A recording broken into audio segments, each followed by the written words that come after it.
अगर सदन, विशेषतः विपक्ष, मेरे वक्तव्य को सुनने का धैर्य रखे तो बहुत सारी चीजें उजागर हो सकती हैं।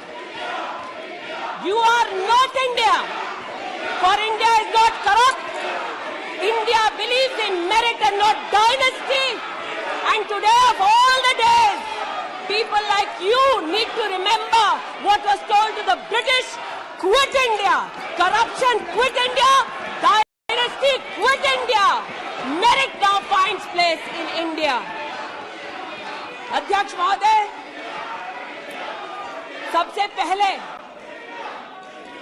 आपकी पीठ पर, आपके आसन पर जिस प्रकार का आक्रामक बर्ताव आज देखा गया, उसका मैं खंडन करती हूं। पहली बार राष्ट्र के इतिहास में भारत मां की हत्या की बात की और कांग्रेस पार्टी यहां पर तालियां बजाती रही। जो भारत की हत्या की बात पर कांग्रेस पार्टी ने ताली पीटी आज इस सदन में, इस बात का संकेत पूरे देश को दिया कि मन में गद्दारी किसकी है। मैं आज हिंदुस्तानी होने के नाते कहती हूं, मणिपुर खंडित नहीं है, विभाजित नहीं है, मेरे देश का अंग है। मैं इनसे पूछती हूं, इन्हीं के अलायंस के एक सदस्य बैठे हैं जिन्होंने तमिलनाडु में कहा कि भारत का मतलब मात्र उत्तर भारत। अगर हिम्मत हो राहुल गांधी में तो आकर भारत के ऊपर इस प्रकार का कटाक्ष करने वाले डीएमके के अपने साथी का खंडन करके बताएं। कांग्रेस पार्टी के एक नेता ने कश्मीर में रेफरेंडम की बात की। अगर हिम्मत है गांधी खानदान में तो इस सदन में और इस देश को बताए कि कश्मीर को देश से हटाने की साजिश में कांग्रेस के उस नेता का वक्तव्य क्यों है। You are not India because you define corruption in India. You are not India because you define incompetence. You are not India. एक मिनट, माननीय सदस्य, ये तरीका ठीक नहीं है। सदन में नारेबाजी करना तरीका ठीक नहीं है। प्लीज माननीय सदस्य बैठिए, उनको अपनी बात कहने दीजिए। आपने अपनी बात कही है, यह तरीका ठीक नहीं है। नो गलत तरीका है आपका, नो गलत तरीका है आपका। स्मृति जी, पुनः कहती हूं अध्यक्ष महोदय, शायद अपने ही कोलाहल में सुन न पाए हो। मणिपुर हमारे देश का अभिन्न अंग है, खंडित न था, न है, न कभी होगा। इनके यूपीए के अलायंस के एक नेता ने तमिलनाडु में एक वक्तव्य दिया है। पुनः कहती हूं कि भारत का मतलब मात्र उत्तर भारत। मैं आज गांधी खानदान से, कांग्रेस पार्टी से पूछना चाहती हूं, क्या भारत केवल उत्तर भारत है? अगर दम है तो अपने पार्टनर को मुंह तोड़ जवाब दे, अगर हिंदुस्तान में आस्था रखते हैं। कांग्रेस के एक नेता ने, अध्यक्ष महोदय, कोर्ट में जाकर वक्तव्य दे दिया कि कश्मीर में रेफरेंडम की तलाशना चाहिए संभावना। मैं आज कांग्रेस पार्टी से पूछना चाहती हूं, क्या उनके आदेश अनुसार ये वक्तव्य कि कश्मीर का खंडन हो, भारत विभाजित हो, क्या ये कांग्रेस के नेतृत्व के आदेश के अनुसार है? अध्यक्ष महोदय, पुनः कहती हूं, हमारे राष्ट्र के संसदीय इतिहास में आज तक भारत मां की हत्या की बात करने वाले कभी भी बैठकर मेज नहीं थपथपाते। कांग्रेसियों ने बैठकर मां की हत्या के लिए मेज थपथपाई है। ये बात करते हैं इंसाफ की। ये चेहरा धूमिल है, ये चेहरा धूमिल है। मैं बताऊं किसका चेहरा है, मैं बताऊं किसका चेहरा है अध्यक्ष महोदय। ये चेहरा है गिरिजा टिक्कू का। सुन लीजिए पंडितों की दास्तान आप भी। गिरिजा टिक्कू का यह चित्र है। 90 के दशक में एक महिला यूनिवर्सिटी में अपना पेचेक लेने जाती है। सारी बातें करूंगी। अपना पेचेक लेने जाती है, बस से घर लौटने का प्रयास करती है। उसको 5 मर्द बस से खींचकर टैक्सी में ले जाते हैं, बलात्कार करते हैं और फिर आरी से उसका बदन काट देते हैं।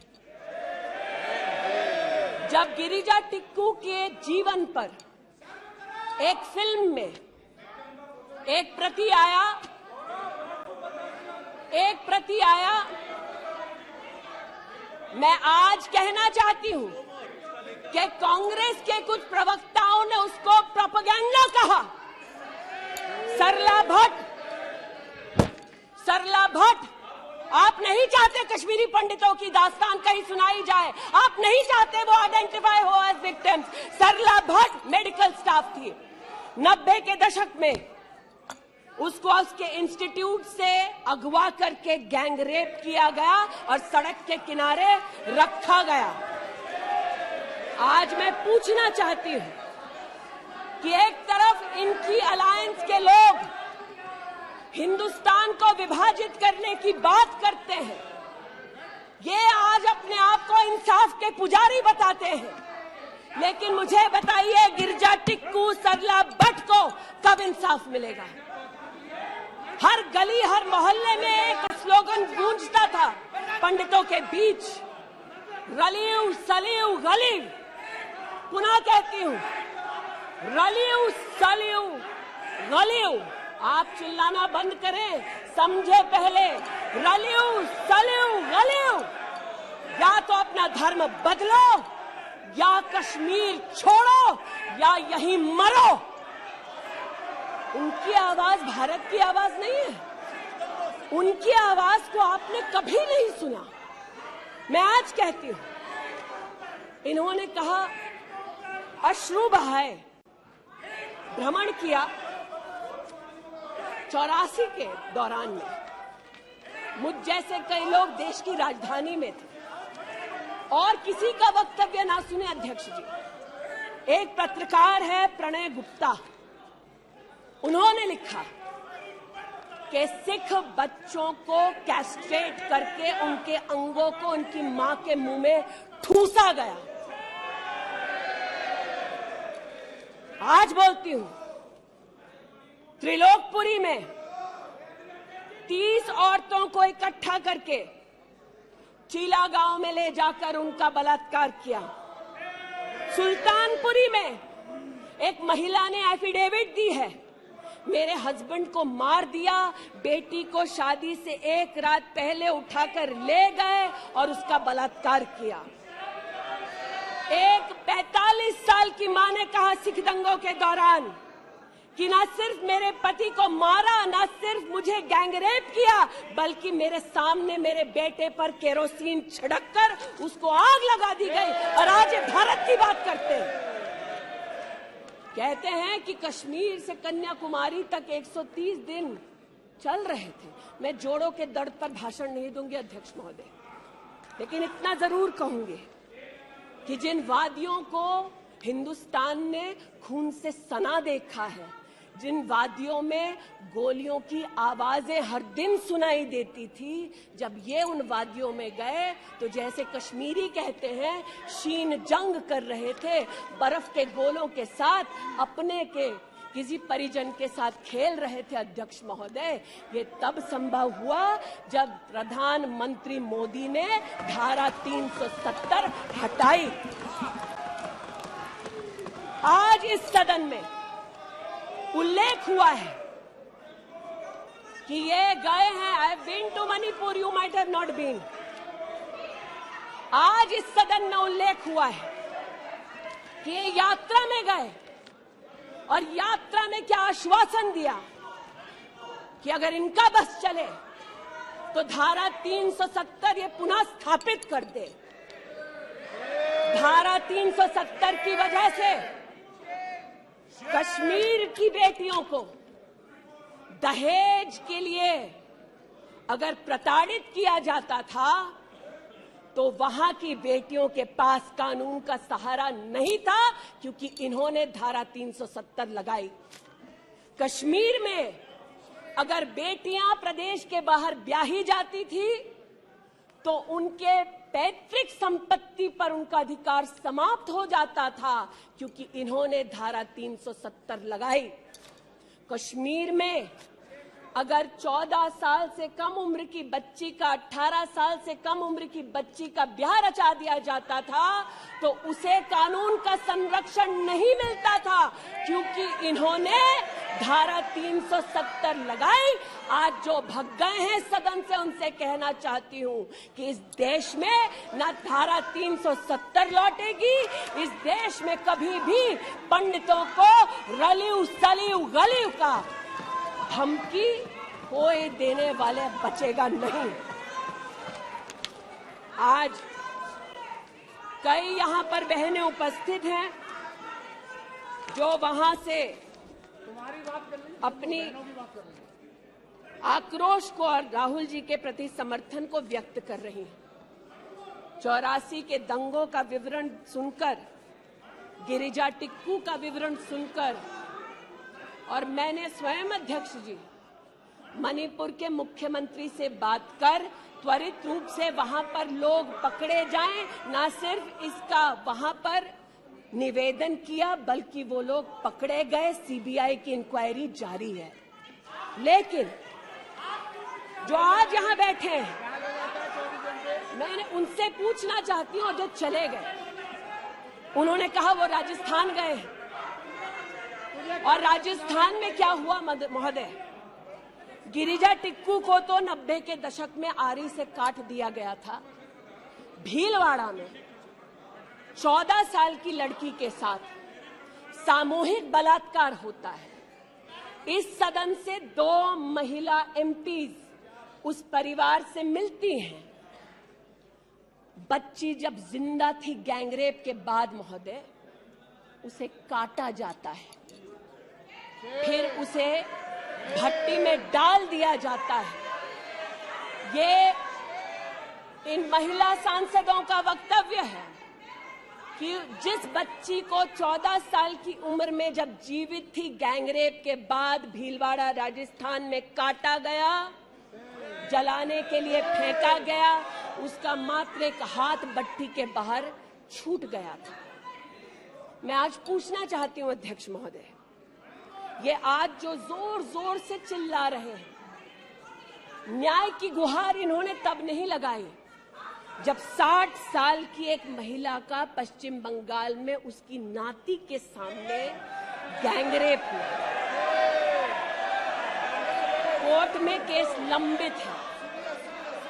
इनका दिल नहीं दहला और पूछ रहे थे कि मणिपुर के बारे में आप नॉर्थ ईस्ट के बारे में नहीं जानते। जिन्होंने प्रस्तावना की उनसे कहती हूँ, नल्ली का मैसेकर हुआ, 5 मिनट के लिए कांग्रेस की एक नेत्री गई, लेकिन इनका क्या रुख था तब। 2012 में तरुण गोगोई जी ने स्वयं वक्तव्य दिया है कि दंगे हो रहे हैं, लेकिन कांग्रेस की केंद्र की सरकार ना ट्रूप्स दे रही है, ना इंटेलिजेंस दे रही है। कोकराझार की बात करते हैं, ये मेरा वक्तव्य नहीं है, तब के कांग्रेस के मुख्यमंत्री तरुण गोगोई का वक्तव्य है। कोकराझार में हिंसा होती है, धुबड़ी में 3-3 महीने कर्फ्यू रहता है। आज महोदय जो लोकतंत्र की दुहाई दे चुके हैं, हम बार बार इस सदन में बार बार इमरजेंसी की गाथा को याद करते हैं। इस सदन में हम लोग बार बार उन नेताओं को, उन सामाजिक संस्थाओं को, उन मीडिया के बंधुओं को, उनकी प्रिंटिंग प्रेस कैसे जबरन बंद कर गई उसको, इस पर विस्तृत चर्चा होती है। लेकिन इमरजेंसी के कालखंड में साधारण महिला का इन्होंने, कांग्रेस पार्टी ने क्या हश्र किया। स्नेहलता रेड्डी की आज बात करना जरूरी है। बेंगलुरु की जेल में बंद किया गया और इसलिए बंद किया गया क्योंकि वो सोशलिस्ट थी, भाजपाई नहीं थी, सोशलिस्ट थी। और जब बंद किया 2 मई 1976 को, तब उन्होंने अपनी प्रिजनर्स डायरी में लिखा, और मैं कोट कर रही हूं, जो पब्लिकली अवेलेबल है। As a woman comes in, she is stripped naked in front of everyone else. When a human being is sentenced, is the punishment not enough? Must the human body be degraded and humiliated? ये स्नेहलता रेड्डी के शब्द हैं, जो उन्होंने emergency के कालखंड में jail में लिखे, अपनी अचीवमेंट्स को बताते हुए। जून 6, 1974 में स्नेहलता रेड्डी लिखती है that at least I have achieved something here. I have stopped the horrible beatings the women prisoners used to get. ये कांग्रेस का इतिहास है और ये भारत की बात करते हैं। अस्थमा की पेशेंट थी ये महिला, जेपी जी को तो डायलिसिस ना करने दिया, अस्थमा की इस पेशेंट को दवा नहीं लेने दी। वो 2 बार एस्थमेटिक कोमा में गई और एस्थमेटिक कोमा में जाते जाते जब उनकी हालत बिगड़ी तो पैरोल पर उनको 15 जनवरी 77 में छोड़ा। चार्जशीट में इस औरत का नाम नहीं था और 5 दिन बाद उनका देहांत हो गया। इनका इतिहास खून से सना है और जिनकी हत्या हुई आज वो इनको कटघरे में नहीं ला सकते, इसलिए आज इस सदन में मैं उनका नाम ले रही हूं, उनके बारे में बोल रही हूं। चाहते हैं कि मणिपुर पे चर्चा हो,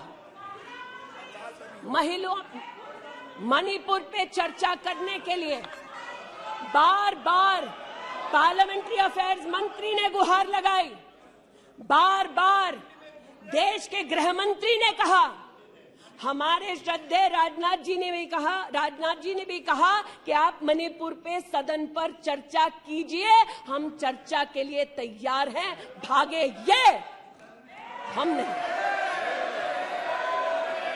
भागे ये और हम नहीं। और भागने के पीछे कारण क्या? क्योंकि गृह मंत्री जब बोलने लगेंगे, परतें जब खुलने लगेंगी, तब ये मौन साध लेंगे। मौन मुद्रा का उल्लेख हुआ था, मौन थे ये लोग कई चीजों पर और आज भी हैं।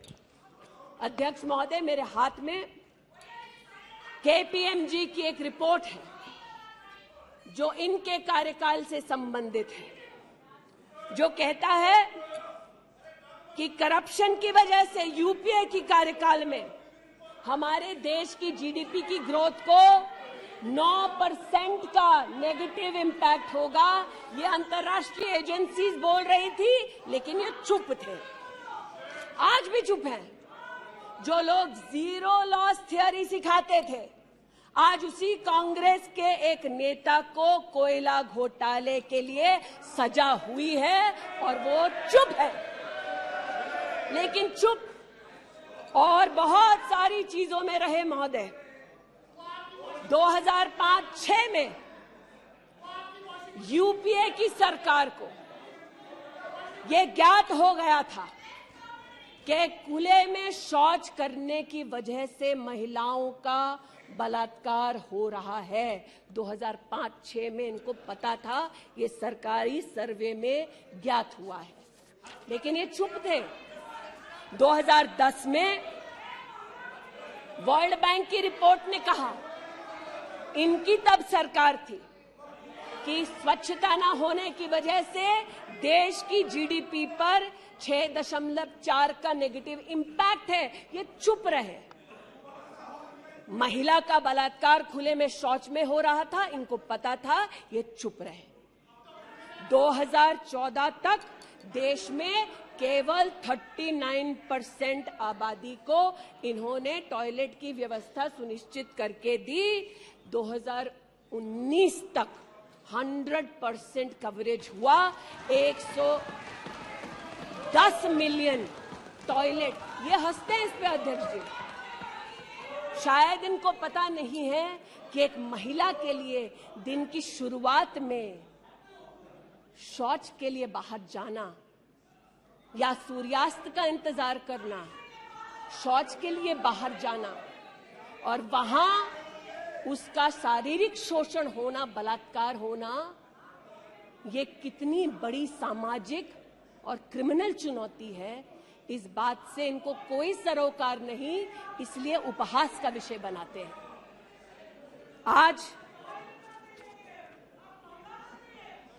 मुझे ये कहते हुए शर्मिंदगी है कि मैं यहां पर कह रही हूं कि खुले में शौच करने वक्त औरत का बलात्कार होता है, ये उपहास उड़ा रहे हैं और महिला उपहास उड़ा रही है। शायद यही लक्षण है कांग्रेस मिथ अलायंस के कि औरत का बलात्कार हो तो ये हंसे, भारत मां की हत्या की बात हो तो ये यहां पर तालियां पीटे, ये कांग्रेस का लक्षण है। इनकी प्रस्तावना के वक्त ये कहा गया कि हम बात करेंगे, मात्र एक व्यक्ति से, हम किसी मंत्री से बात नहीं करेंगे, क्योंकि मंत्रियों की कार्यशैली पर इनको चर्चा नहीं करनी। और शायद सच भी है, इनका अपना अनुभव है कि इनके यहां पावर का केंद्र बिंदु एक था। यहां पर फर्क यह है कि हम सब कलेक्टिव रिस्पॉन्सिबिलिटी के भागीदार हैं। इसलिए आज जब गजेंद्र शेखावत जी के मंत्रालय की ओर से टॉयलेट की व्यवस्था होती है, तो मैं एक महिला सांसद और नागरिक के नाते इनका भी उतना ही अभिनंदन करती हूं जितना कि प्रधानमंत्री जी का। जल जीवन मिशन महोदय, हमारे देश में जब इनकी सरकार थी तो मात्र 3 करोड़ परिवारों तक नलके से पानी पहुंचता था। अब 2019 का आंकड़ा कहता है कि आपने तब तक 9.5 करोड़ तक पानी पहुंचाया और अब लगभग 19 करोड़ 40 लाख और 12 करोड़ 40 लाख तक आपका पानी नलके से पहुंच चुका है। लेकिन इनको इससे भी सरोकार नहीं कि अगर टॉयलेट बना, महिलाओं का शोषण कम हुआ, देश की साधारण महिला का सम्मान बढ़ा, तो इनसे इनका कोई सरोकार नहीं। स्पष्ट है, गरीब के घर में नल से जल पहुंचा तो कांग्रेस का उसका कोई सरोकार नहीं। ये स्पष्ट है और सही है। हमारा सरोकार है, देश हमारा है, सेवा हमारी है। आज ये उत्तेजित है कि मैं इस सदन में मंत्रिमंडल के अपने कई सहयोगी साथियों का वर्णन करती हूं। एक ऐसी महिला मंत्री का वर्णन कर रही हूं जो वर्तमान में नहीं है। जनधन के माध्यम से 23 करोड़ महिलाओं का बैंक का खाता खुला। ये इनके लिए कोई मान्यता नहीं रखता, ये मुझे स्वीकार है, ये हमारे लिए अहम है। मुद्रा के माध्यम से 40 करोड़ लोगों को जो जीवन में कभी व्यवसाय नहीं कर पाते थे, जिनके पास कांग्रेस की पर्सनल डायलिंग मशीन नहीं थी, उनको मुद्रा का लोन मिला। 27 करोड़ लोन महिलाओं को दिए गए। महिलाओं को अपना व्यवसाय शुरू करने के लिए 23 लाख करोड़ रुपया सैंक्शन किया गया मुद्रा के माध्यम से। इनका उससे कोई सरोकार नहीं। 8 करोड़ नौजवान हमारे राष्ट्र के इतिहास में फर्स्ट टाइम एंटरप्रेन्योर्स बने, इनका उससे कोई सरोकार नहीं। 1,80,000 अकाउंट्स में स्टैंड अप इंडिया का 40,000 करोड़ का पैसा दिया गया। 80% महिलाएं। प्लीज, क्या वह अपनी बात कह रही है, तथ्यों के आधार पर कह रही है। आपको खंडन करना है तो आप बोलना, जब तथ्यों के आधार पर करना गलत बात है। नो गलत। माननीय मंत्री जी,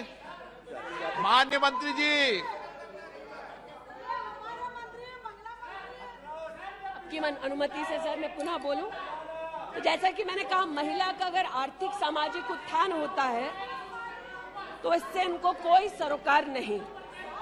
सेल्फ हेल्प ग्रुप की बात करते हैं, जब इनकी सरकार थी तब मात्र 19 लाख सेल्फ हेल्प ग्रुप्स को इन्होंने 80,000 करोड़ का लोन दिया। हमने 9 करोड़ महिलाओं को 5 लाख करोड़ की आर्थिक व्यवस्था करके दी देश के सेल्फ हेल्प ग्रुप में। यह हमारा अभिमान है।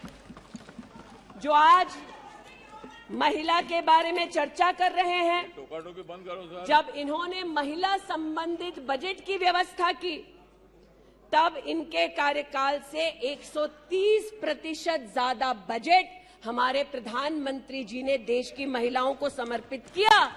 ये हमारा अभिमान है। आयुष्मान भारत के अंतर्गत 10 करोड़ परिवारों में महिलाओं को आयुष्मान भारत का कार्ड मिला। आज तक 2 करोड़ 60 लाख महिलाओं ने हॉस्पिटल वेलनेस सेंटर में सुविधाएं ली। ब्रेस्ट कैंसर में 12 करोड़, सर्विकल कैंसर में 8 करोड़ महिलाओं ने स्क्रीनिंग कराई। इनका उससे कोई सरोकार नहीं, बल्कि इनका उनसे सरोकार है दिल्ली में, जिन्होंने आयुष्मान भारत योजना दिल्ली में लागू ही नहीं की। इनका उनसे सरोकार है। देश में मोदी सरकार में 3 करोड़ 84 लाख घर बने, जिनमें से 2 करोड़ 86 लाख महिलाओं को मिले। इनका उनसे कोई सरोकार नहीं, क्योंकि गरीब महिला लखपति दीदी बन गई, वो हमारा अभिमान है, इनका नहीं। हमारे देश में 8 करोड़ 50 लाख बेटियों ने समग्र शिक्षा के माध्यम से स्कूल में सेवा ली, मुफ्त टेक्स्ट बुक की सेवा ली। बेटियां का ये उपलब्धि हमारा अभिमान है, इनका नहीं। 5 लाख से ज्यादा बेटियों के लिए स्कूलों में अलग से टॉयलेट की व्यवस्था हुई। ये इनका अभिमान नहीं, हमारा अभिमान है। हमें अपनी बेटियों पे गर्व है। 5 लाख दिव्यांग बेटियों को मंथली स्टाइपेंड मिलता है। ये सेवा हम देश की बेटियों को दे सकते हैं। ये हमारे लिए बहुत बड़ा प्रभु का उपकार है। 1,28,000 बेटियों को मेरिटोरियस स्कॉलरशिप दी जाती है, 12,000 रुपए की हर साल। ये सेवा का मौका परिवारों ने हमको दिया। 2 लाख से ज्यादा बेटियों को सेल्फ डिफेंस की ट्रेनिंग दी जा रही है। आज एलिमेंट्री एजुकेशन में बेटियों की एनरोलमेंट 100% है इस देश में। ये हमारे देश के लिए गौरव की बात है। आज पहली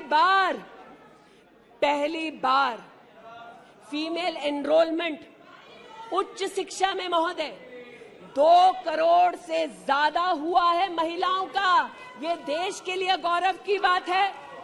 आज दलित बेटियों का एनरोलमेंट बढ़ा है 38%। दलित बेटियों का उल्लेख करती हूँ, ये चिल्लाते हैं इनको दलित बेटियों से सरोकार नहीं, हमको है। ये हमारे लिए गर्व की बात है। आदिवासी बच्चे, लड़कियां 63% उनका एनरोलमेंट बढ़ा महोदय। आदिवासी बच्चों के साथ इनका कोई सरोकार नहीं। आदिवासी बेटियों ने हमारे प्रधानमंत्री को सेवा का मौका दिया। ये हमारे लिए प्रभु की असीम कृपा है। नॉर्थ ईस्ट की बात करते हैं तो महिला ने नॉर्थ ईस्ट में 34% की इंक्रीज हुई है इनरोलमेंट में। नॉर्थ ईस्ट के मेरे सभी साथियों को, चाहे वो सदन में कहीं भी बैठे हों, महिलाओं की दृष्टि से मैं अभिनंदन देती हूं। आज हमारे देश में महिला जो पीएचडी करती है 99.2% की वृद्धि हुई है एनरोलमेंट में पीएचडी करने वाली महिलाओं में। ये हमारे लिए हिंदुस्तानी होने के नाते गौरव की बात है। आज जो महिला शैक्षिक संस्थानों में सेवा दे रही, यूनिवर्सिटीज में, इंस्टीट्यूशंस में, कॉलेजेस में 66%, 66% उनकी वृद्धि हुई है। आप हो करते जाएं, हम तो उनके लिए बल्ले बल्ले ही करेंगे। आज मुझे ये कहते हुए खुशी है कि हमारे लेबर मिनिस्ट्री ने कहा है कि ईपीएफ में 28,70,000 महिलाओं ने अब अपने आप को सब्सक्राइबर बनाया है। आज 2017 से लेकर 22 तक लगभग 1400 महिला साइंटिस्ट को भारत सरकार की विविध स्कीम्स के अंतर्गत सहयोग मिला है। आज महिलाओं को मैटरनिटी लीव में 26 हफ्ते की पेड मैटरनिटी लीव मोदी सरकार ने सुनिश्चित की है। आज महिलाओं ने 3 करोड़ बेटियों ने, महिलाओं ने प्रधानमंत्री मातृ वंदना योजना के अंतर्गत 13,700 करोड़ रुपया अपने बैंक के खाते में पाया है।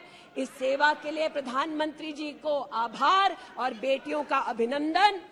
आज हमारे देश की बेटियां सैनिक स्कूल में पढ़ सकती है। इस ऐतिहासिक निर्णय के लिए रक्षा मंत्री जी, प्रधानमंत्री जी को आभार। आज हमारी देश की बेटियां आर्म्ड फोर्सेस में परमानेंट कमीशन पा चुकी हैं। हमारे देश का गौरव बढ़ाने के लिए ऐसी बेटियों का आभार। आज जो महिला और महिला हक के लिए यहां बोल रहे हैं,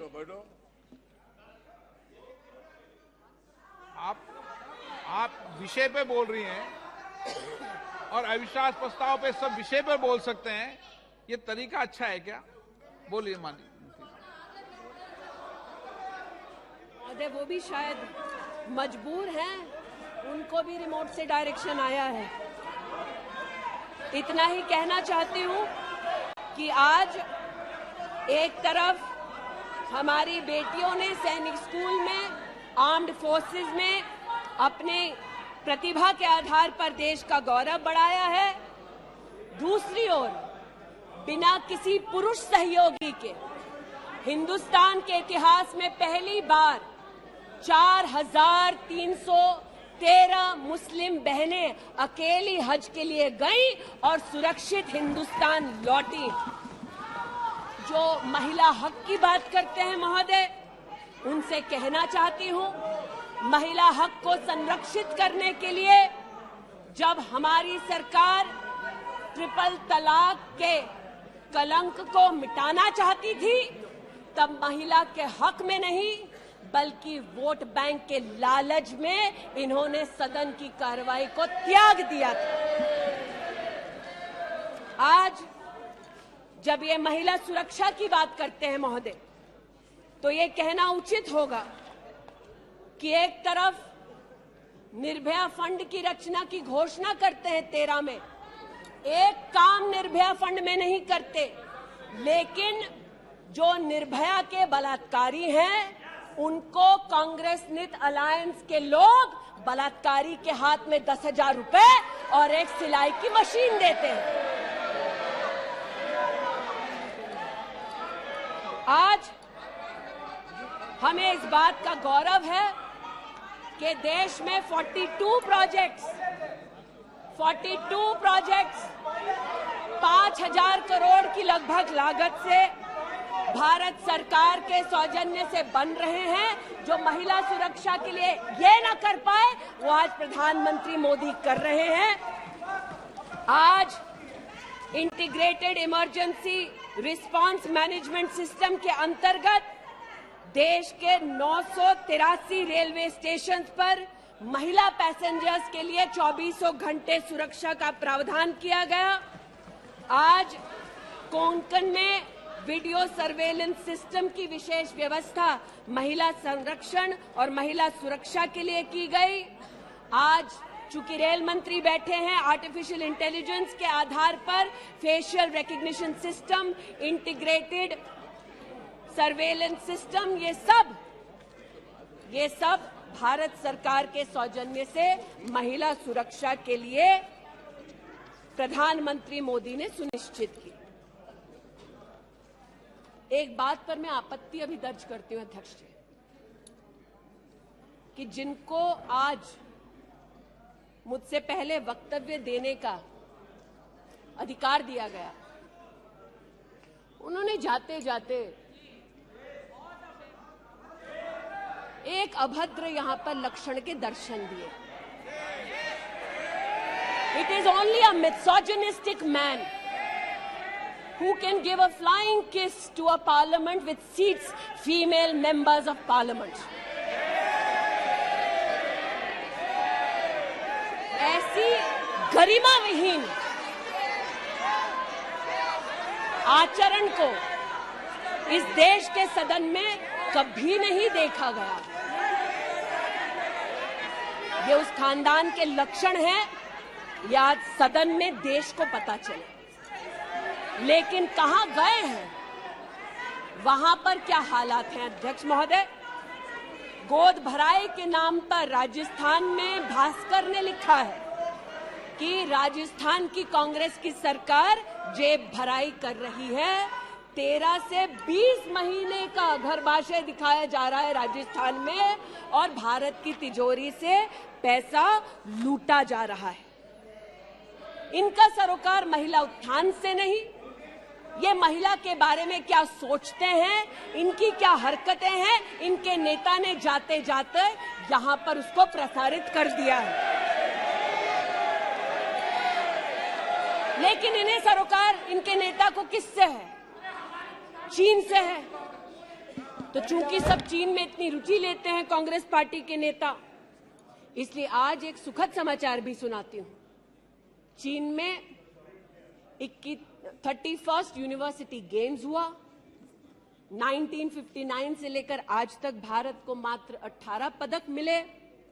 इस बार 26 मेडल का रिकॉर्ड हिंदुस्तान के बच्चों ने स्थापित किया। भारत मां के टुकड़े के लिए तालियां बजाते थे, भारत मां के बच्चों के लिए तो बजा दो। 11 गोल्ड, 5 सिल्वर, 10 ब्रॉन्ज। आज देश के यूनिवर्सिटी के छात्र देखें कि 31st यूनिवर्सिटी गेम में भारत का नाम रोशन करने वाले छात्रों के लिए मैं गुहार लगा रही हूं कि कांग्रेस पार्टी यहां अभिनंदन कर दे, लेकिन वो अभिनंदन से भारत के बच्चों को वंचित रखते हैं।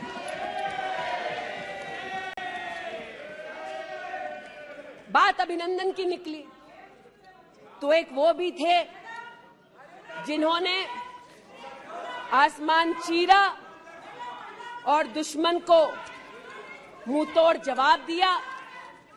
आज जो व्यक्ति यहां पर भारत की आवाज का उल्लेख कर रहे थे, उन्होंने भारत की आवाज में आवाज मिलाकर तब नहीं बोला जब आतंकी हमला करते हैं। उन्होंने भारत के आवाज से अपनी आवाज को भिन्न करते हुए इस सदन में भारत के रक्षा बलों से प्रमाण मांगा इस सदन में। लेकिन प्रमाण क्यों मांगा? क्योंकि कुछ लोगों ने कहा होगा। और प्रमाण मांगने का क्या सलीका है, ये मीडिया के मित्रों के माध्यम से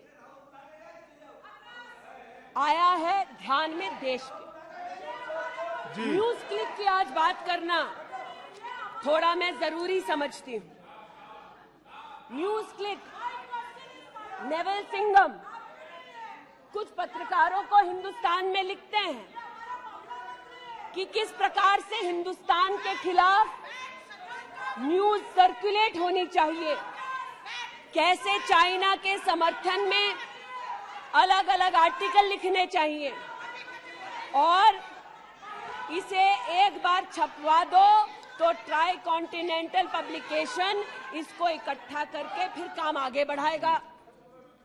मेरे एक पार्लियामेंट्री सहयोगी निशिकांत जी ने इस पर जब विषय उठाया तो मैं स्तब्ध हूं कि कांग्रेस पार्टी ने डिमांड नहीं की कि अगर कोई बाहरी ताकत का पैसा लेकर हिंदुस्तान में व्यवस्थाओं को भंग करना चाहता है, हिंदुस्तान को कलंकित करना चाहता है तो उस पर कार्रवाई करो। ऐसा कांग्रेस का पक्ष नहीं था। कांग्रेस ने पक्ष ये लिया कि जो निशिकांत दुबे के मुंह से शब्द निकले हैं उनको एक्सपंज कर दीजिए। लेकिन ये जो ट्राई कॉन्टिनेंटल पब्लिकेशन है महोदय, जिसके बारे में ना आप ईडी को माने, न्यूयॉर्क टाइम्स को माने, वो ट्राई कॉन्टिनेंटल पब्लिकेशन के जो मुख्य रिसर्चर हैं उनके वक्तव्य को कांग्रेस पार्टी अपने ऑफिशियल फेसबुक पर क्यों डालती है, ये मैं पूछना चाहती हूं।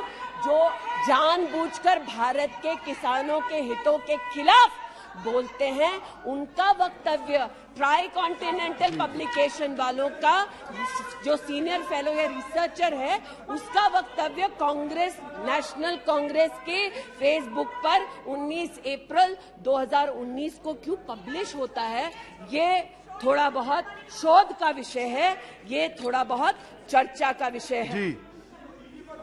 आज मैं ये कहना चाहती हूं कि जब प्रस्तावना हुई, मैं तो प्रस्तावना के विरुद्ध खड़ी हूं।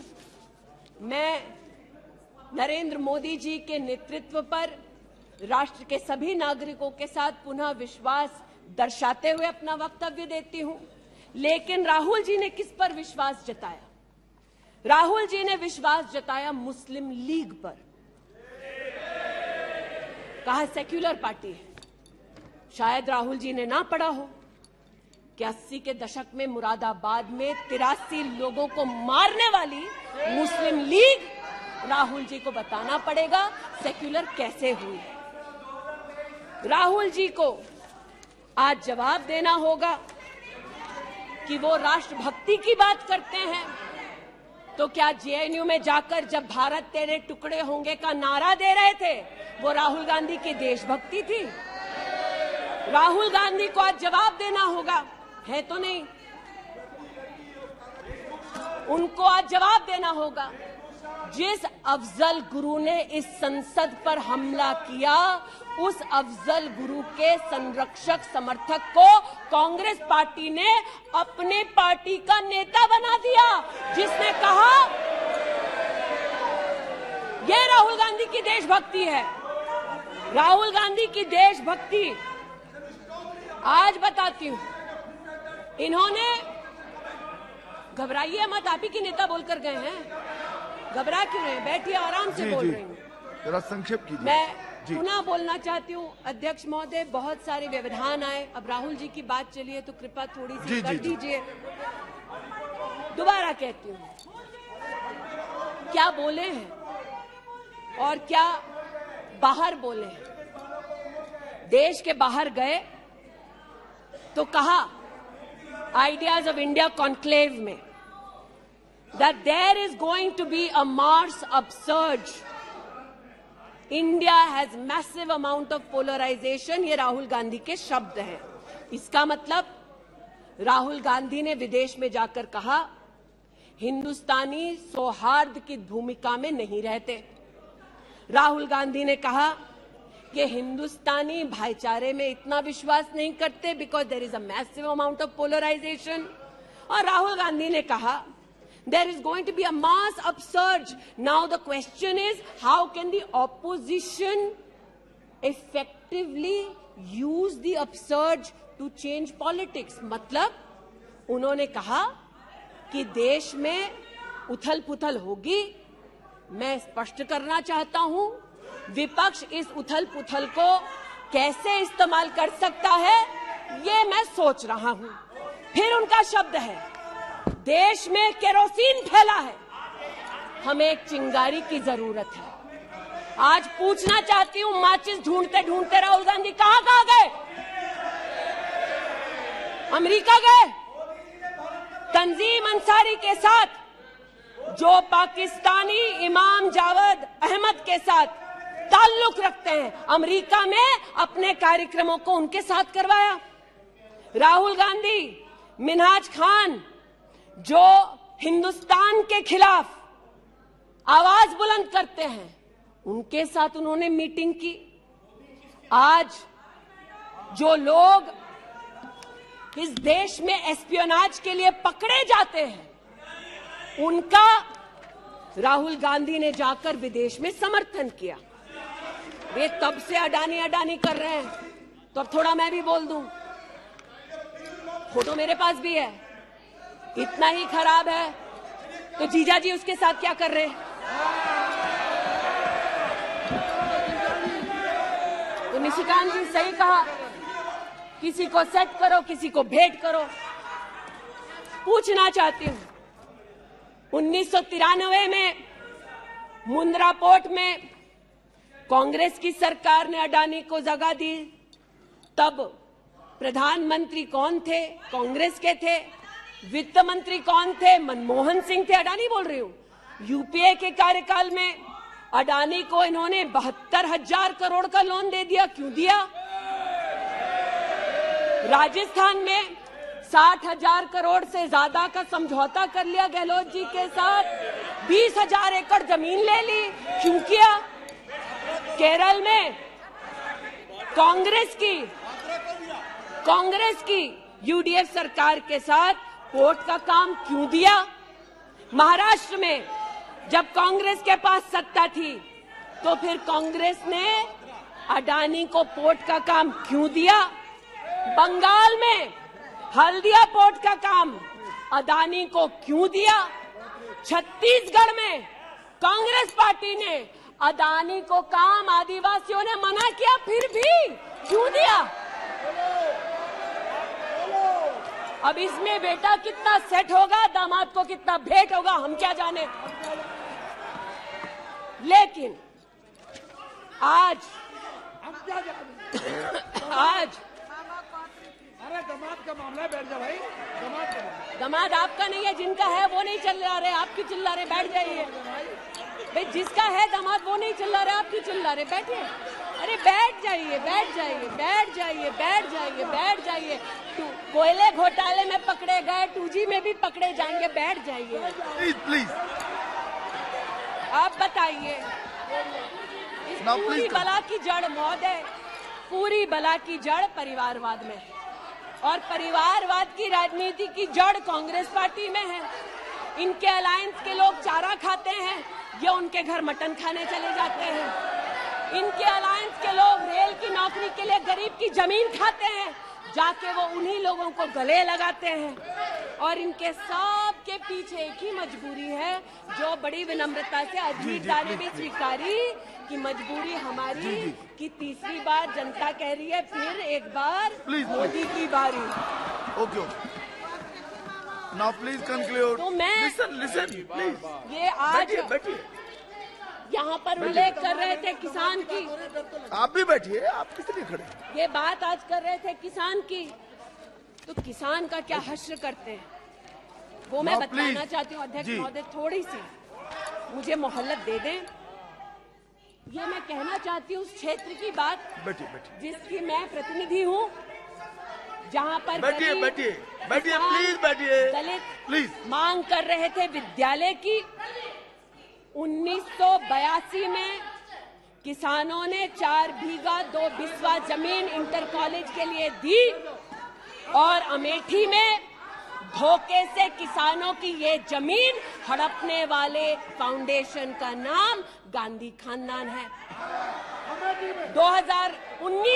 2016 में राहुल जी दौरे में गए तिलोई, वहाँ पर लोगों ने कहा 200 छात्रों ने सुनिए कि जमीन वापस दे दो, हमारे लिए कॉलेज की व्यवस्था करो। इन्होंने अपने अलायंस पार्टनर के साथ उन छात्रों को जेल भगा दिया। 17 में जेल भगाया। सेठा गौरीगंज में प्रमाण है, आ जाओ गौरीगंज, दूध का दूध, पानी का पानी, यही कर दूंगी। गौरीगंज सेठा रोड पर जमीन हब्जाली, भूसियावा मार्ग पर, नरसिंह भानपुर पर, मुंशीगंज में जमीन हथियाली, ये उनका संस्कार है। जमीन कौन कौन हड़पता है, ये कांग्रेस की गाथा स्पष्ट है। जहां ये हैं, वहां पर आज मैं अभिनंदन देती हूं रेल मंत्री का कि रेल कोच फैक्ट्री रायबरेली में भी 10,000 कोचेस तब बनी जब नरेंद्र मोदी देश के प्रधानमंत्री बने। पीड़ा हो रही है जी। मैं बस इतना बताना चाहती हूँ कि आज जो किसानों का दम भरते हैं, बालियान साहब शायद यहाँ नहीं है, मैं अमेठी के किसानों की ओर से विशेष बालियान साहब आपको नतमस्तक होकर आभार व्यक्त करती हूँ। राष्ट्र के इतिहास में पहली बार अमेठी में खाद की रैक उतरी जब मोदी आए। इन्होंने न खाद दी, गौरीगंज में किसानों पर लाठीचार्ज करते थे, राजनाथ जी इसके साक्षी हैं। इन्होंने 80% लोगों के पास अमेठी में, जहां 5 दशक इन्होंने राज किया, 80% लोगों को शौचालय नहीं दिया, 60% लोगों के घर में बिजली नहीं दी।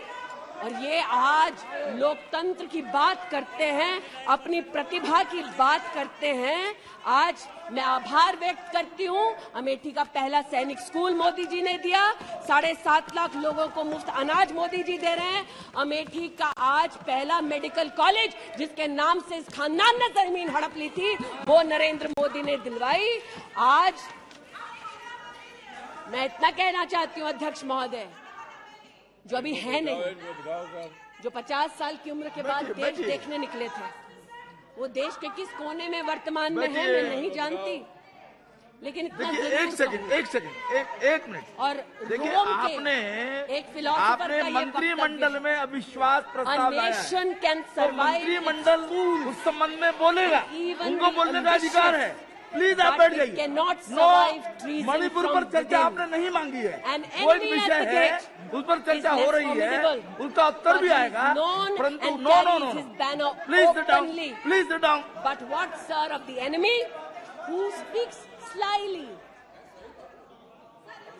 What of that enemy?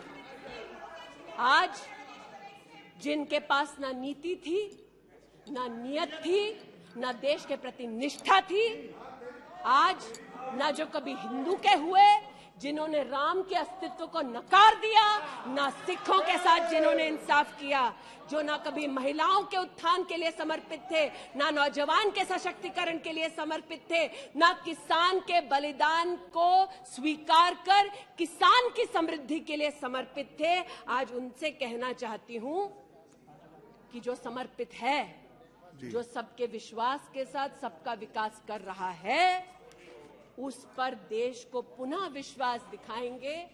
24 में पुनः मोदी सरकार बनाएंगे। इस अविश्वास प्रस्ताव का मैं निषेध करती हूं और भारत मां का जयकारा लगाते हुए जो भारत मां की हत्या की बात कर रहे थे महोदय, उनसे कहना चाहती हूं, अंग्रेज आए चले गए, मुगलिया सल्तनत आई खत्म हो गई, हिंदुस्तान आज भी है और आगे भी रहेगा। और हिंदुस्तान इस देश की तिजोरी की चाबी वापस उनकी माताजी के हाथ में नहीं देगा। श्री मिथुन रेड्डी जी,